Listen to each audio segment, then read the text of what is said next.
Did the Texans ever consider taking Anthony Richardson? Had they not taken a quarterback, would CJ Stroud have ended up in the AFC South anyway? So many questions, so many thoughts crossing my mind heading into CJ Stroud versus Anthony Richardson on Sunday. Let's talk about it in the locker room. Yeah.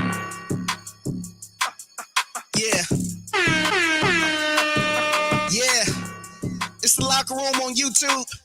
You know what it is. Let's get it. Hey. Locker room. Yeah, we in the locker room. CJ Stroud versus Anthony Richardson, Volume 1, this Sunday, NRG, right here in Houston. It is the locker room, number one source for Texans daily digital content. I'm Landry Locker. You can hear me Monday through Friday, 10 to 2 Central on Sports Radio 610 and the Odyssey app. Subscribe, like, ride along. This is the best place to get the pulse of what's going on with the Texans from someone in the mix that is consistent in putting out daily content.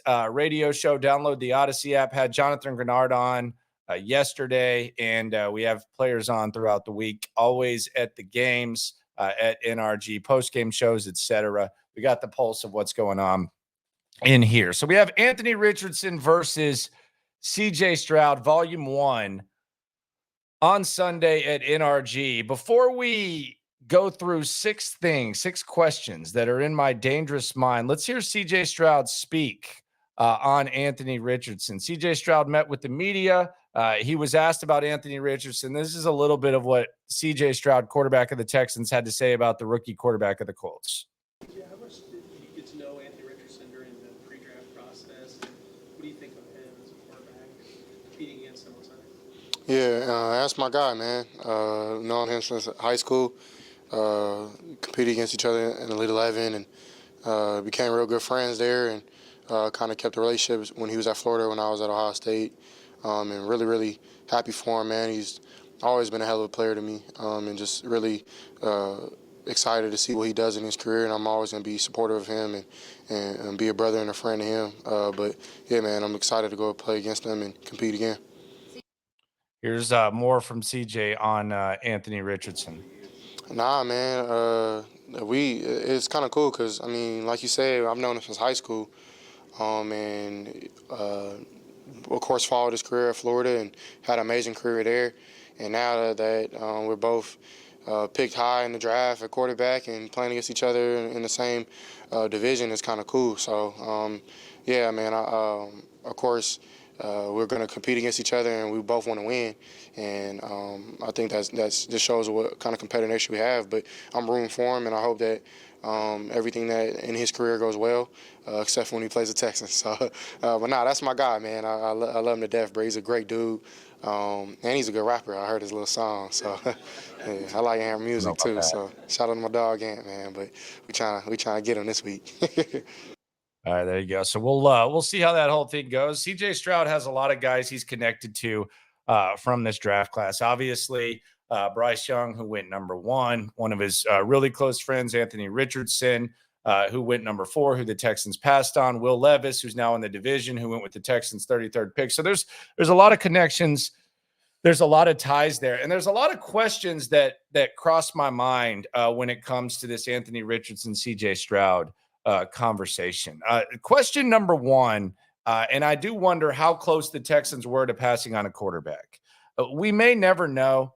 I do believe pretty strong authority that Will Anderson was the first player on their board, and they liked Will Anderson the most. Now, they obviously decided to go get the quarterback in CJ Stroud, and the logistics look at where they each went, and CJ went 2, Will Anderson went 3. I think it was a package deal. I think that they knew that the price would have been higher to trade up and get a quarterback at 3. So if you're looking at a package deal, you've already talked to Arizona.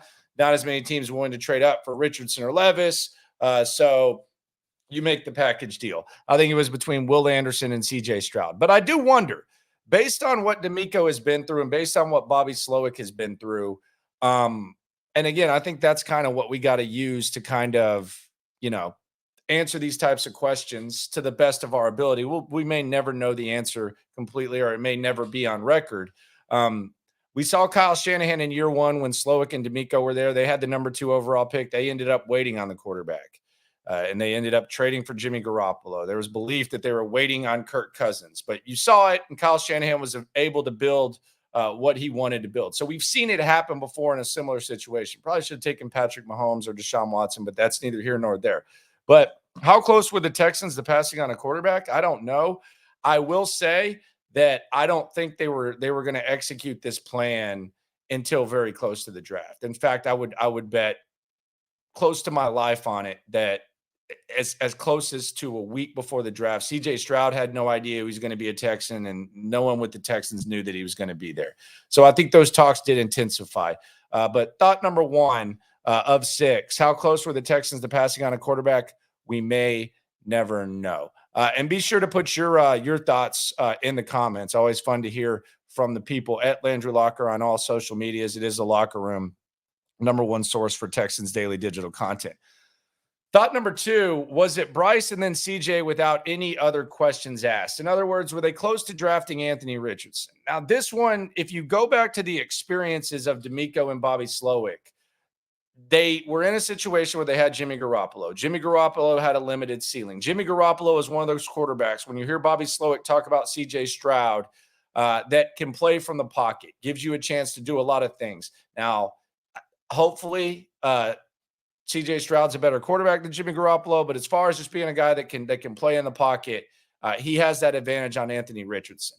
And we saw San Francisco have success with Jimmy Garoppolo in multiple seasons, one of which after they had swung for the fences with Trey Lance, a guy who didn't have a lot of experience, had elite athleticism, and had traits. Now, not as godly a traits as Anthony Richardson. Anthony Richardson's athleticism and traits are one of one, but a similar type of swing for the fence early on in the draft. And that didn't work out.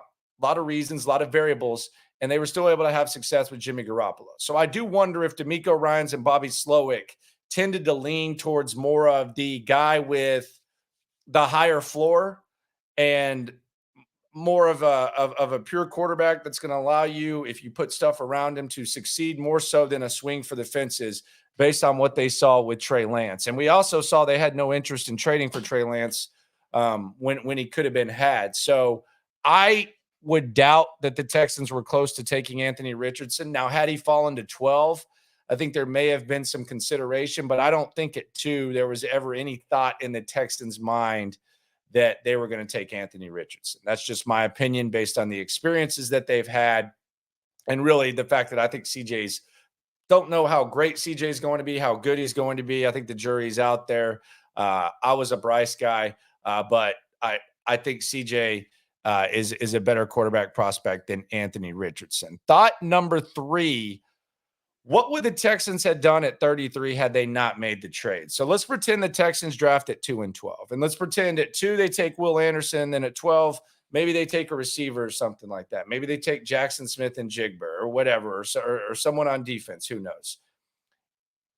The number 33 overall pick ended up being used by the Tennessee Titans, who acquired it from the Arizona Cardinals, who acquired it from the Texans in the Will Anderson trade.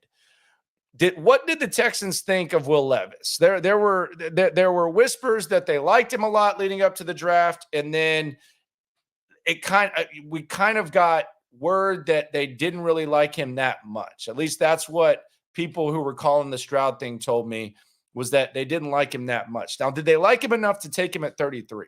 Had the Texans passed on a quarterback in the first round, would they have taken Will Levis at 33? We may never know, but it's an interesting thing to think about, especially when you think about how far he slid and how some people just really didn't see that coming. Man, the draft was crazy and so unpredictable. Thought number 4, what role did Slowik have in the quarterback decision?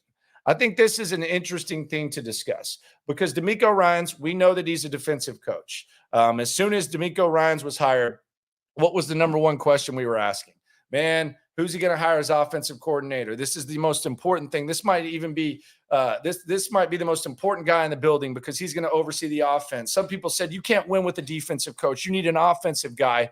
He went and got Bobby Slowik, and you would think that Bobby Slowik, who's kind of a film nerd, who Kyle Shanahan used as a resource a lot, would have a little bit of a say in which quarterback they take. And if you listen to Bobby Slowiks talk about CJ Stroud, this is where we're kind of connecting dots and trying to get to the bottom of something, or just having fun, hypothetical, what if, context clue discussions.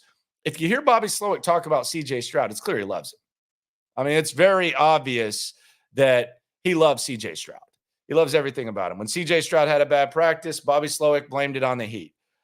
He's talked about CJ Stroud's performance on Sunday, and it's admirable. They didn't score a touchdown, but it was admirable.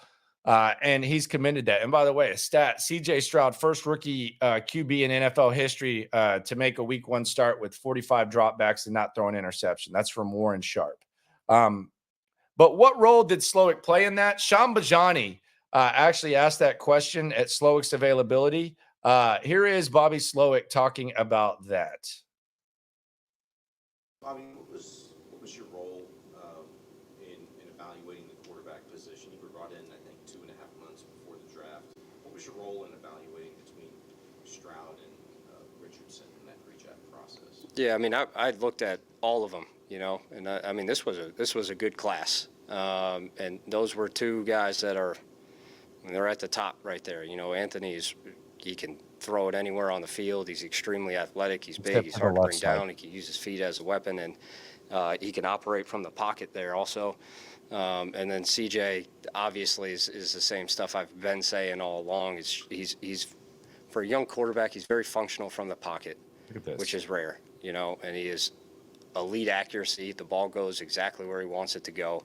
And I think he's shown in the NFL in one game, he's shown more athleticism than I think a lot of people gave him credit for. Last one, Brandon. Bobby, I came in late. You can just tell he loves CJ Stroud very much. The more you hear Slowiks talk about him, and I mean, it would make sense, right? Like, of all these questions that we're asking, like, it would make sense. And we actually asked this leading up to the draft. Like, it would make sense for Bobby Slowiks to have some sort of say, right?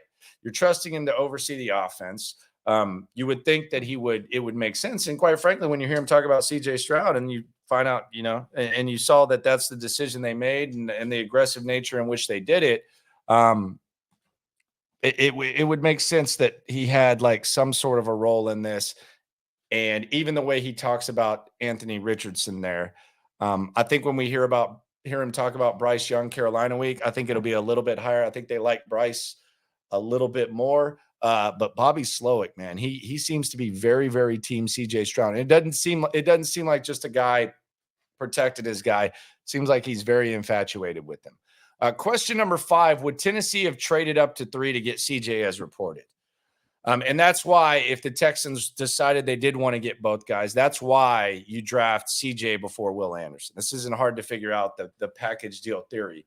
But there were multiple reports that Tennessee was apparently interested in trading up to 3. Would they have traded up and gotten CJ Stroud? That's interesting. They obviously didn't like Will Levis enough to take him at 12, but they took him at 33. But would they have traded up for CJ Stroud? I don't know whether they would have, but I think let's put it this way. Arizona might have gotten more for that number 3 overall pick than they did in the Will Anderson trade. And Tennessee was believed to be one of those teams. Diana Rossini, I think, has reported that among other people. Question 6, final one, before we get ready for Football Friday today on Sports Radio 610. Would Indy have selected Anthony Richardson had CJ Stroud been available?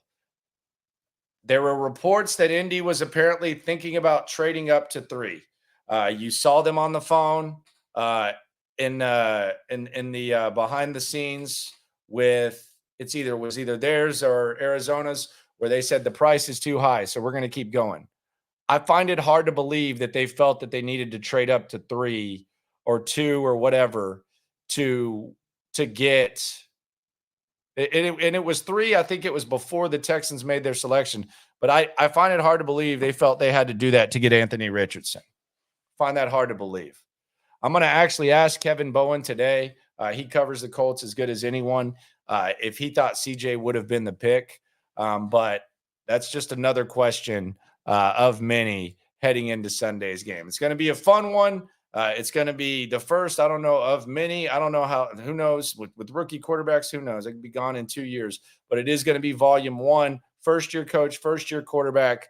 So many questions to ask. CJ Stroud versus Anthony Richardson, and there's just a lot of what ifs, a lot of connections, and a lot to get excited about this Sunday. Please subscribe, like, ride along when it comes to the Texans, no matter what would have, could have, should have, or is when it comes to this Texan stuff. We're all in this together. Thanks for coming through to the locker room. We the source, we the pulse of the city too. Landlocked, got the game in the headlock. Localized every time, can't stop, won't stop. Yeah, we top 2 and we not 2. Plugged in daily digital on YouTube.